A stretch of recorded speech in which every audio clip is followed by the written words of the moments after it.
This is Rob Tebbutt for ID Boxing. Delighted to be joined by unbeaten middleweight, I suppose prospect, contender, a bit of the two, Hamzah Sheeraz. We're here in a very cold London, not used to the climates that you've been accustomed to recently. How are you, Hamzah? I'm all good, Rob. First interview yourself. Looking forward to it, man. Yeah, I mean we've danced around it, we've flirted, we've made eyes at each other across the bar, and now here we are having our first drink together. But yeah, always a pleasure. First interview, hopefully not the last. How you been keeping? Yeah, all good, all good. Been back from America for about 2.5 weeks now, acclimatised and all guns blazing, ready to go. Now, I want to touch on one of the things that you mentioned up here with regards to sparring. I know all fighters say the same thing. Sparring's great, camp's great. Explain to me if you can. We always hear about these sparring wars in America and how the spars are different to over here.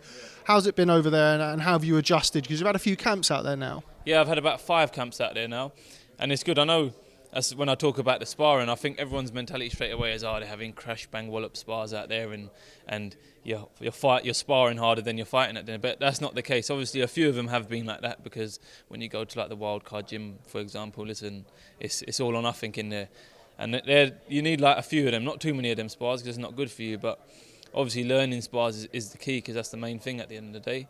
But listen, been to all the gyms out there, Buddy McGurk's gym, Freddie's gym, even the gym I train at, Tengus. The sparring's great, and I'm forever learning out there. Your trainer Ricky Funez is here. I haven't caught up with him yet. How are you bedding in now? As you've mentioned, you've had a few camps together. You've been quite active. How's the relationship panning out with yourself and Ricky? Yeah, no, it's great. It's great. I always understood as soon as I went with him there was not going to be drastic changes like straight away. Do you know what I mean? I remember when Joshua was with Robert Garcia, I remember I got slated in an interview for saying that there's going to be no changes, and the truth of the matter was there was no changes. But yeah, I'm slowly adjusting. I still think he's taught me maybe even 10% of what he knows yet, and he understands my body better now, better than he did a fight ago. And every fight we have, he's going to understand it more and more. And I reckon a few more fights and we'll be 100% there. But yeah, we're still getting there yet. You mentioned knowing your body a bit better. I mentioned to you before we started, brought the extra tool tripod today because I knew I'd be speaking to you. You're now up at middleweight. How much better do you feel at middleweight now? You're not, I'm sure it's not easy for you to make middleweight either, but 154 pounds must have been quite difficult to get down to. Yeah, no, that was hard. That was hard, Rob, honestly, man. I was killing myself to make that. I was still making it. I remember for about the last 3 times I made it, I was like dead at the weight. But yeah, like you said, 160 is not easy, but I feel a lot healthier. I feel a lot happier. And my performances have been showing. I've been at 160. They've been all knockouts and solid performances as well. And hopefully we'll get another one Saturday night.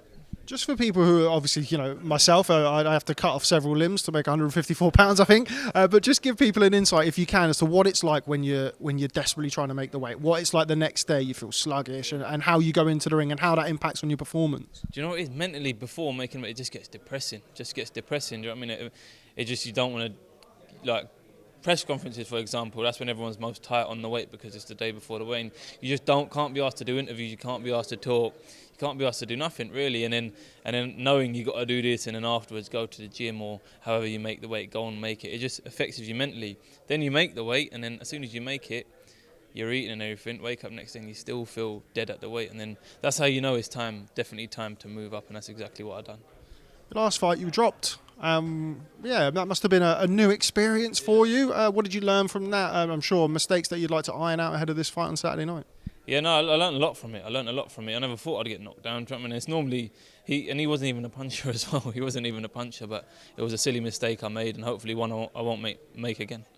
Is that something that you go back to the drawing board, you kind of chalk up as one of those things, or are you the type of fighter to go back, assess, look? I mean, how do you kind of reflect on something like that? Do you know what? I knew what I'd done straight away. I got excited, I knocked him down and I got excited and I left myself exposed. It was as simple as that. And I've been doing that previous fights anyway, so I never actually latched onto it until I got knocked down myself. And hopefully, I won't be doing that again. Talk to me about River Wilson-Bent, the man who's going to be across the ring from you on Saturday night. What are you expecting from him? Expecting a tough test. He's going to come. He's got nothing to lose, everything to gain. And he's going to come all guns blazing. But listen, I'm ready for it. As soon as we heard he's the opponent, boom, that's it. It was all business, and was trying to hopefully was trying to get the British title, not for this fight, but it was for a few fights that were meant to happen, but they didn't happen for whatever reason. But now it's the Commonwealth's on the line, and happy days.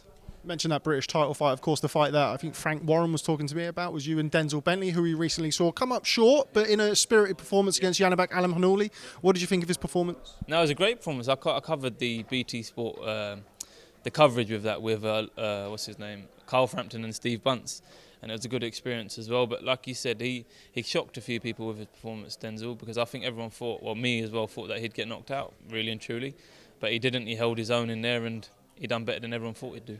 When you see something like that, somebody that you're linked with in Denzel Bentley, you know, he's been British champion, but he lost the British title to Felix Cash. He's then come back. You see him give such a spirited performance against, you know, a guy that people were calling the boogeyman of the division. How much confidence does that give you? How much self-belief and motivation does that give you to get up there and contest for those big titles? Yeah, a lot, definitely a lot. But like I was just saying to Devin Francis earlier, I'm in no rush. I'm still young, got time on my side, and I want to get myself in a mandatory position.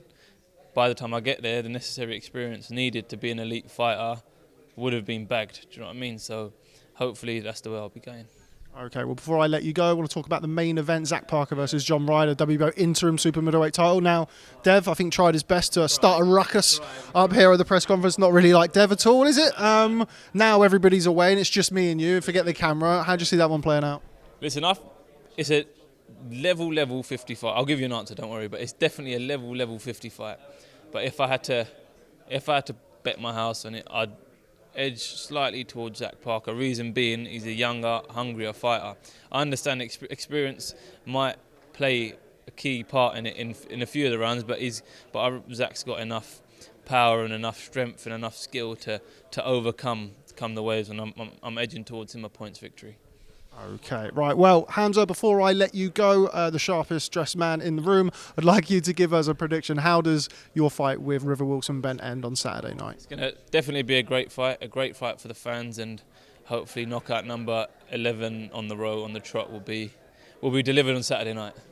Hamzah Sheeraz, thanks very much for speaking to ID Boxing. First one, let's make sure it's not the last. Cheers, thank you, Rob.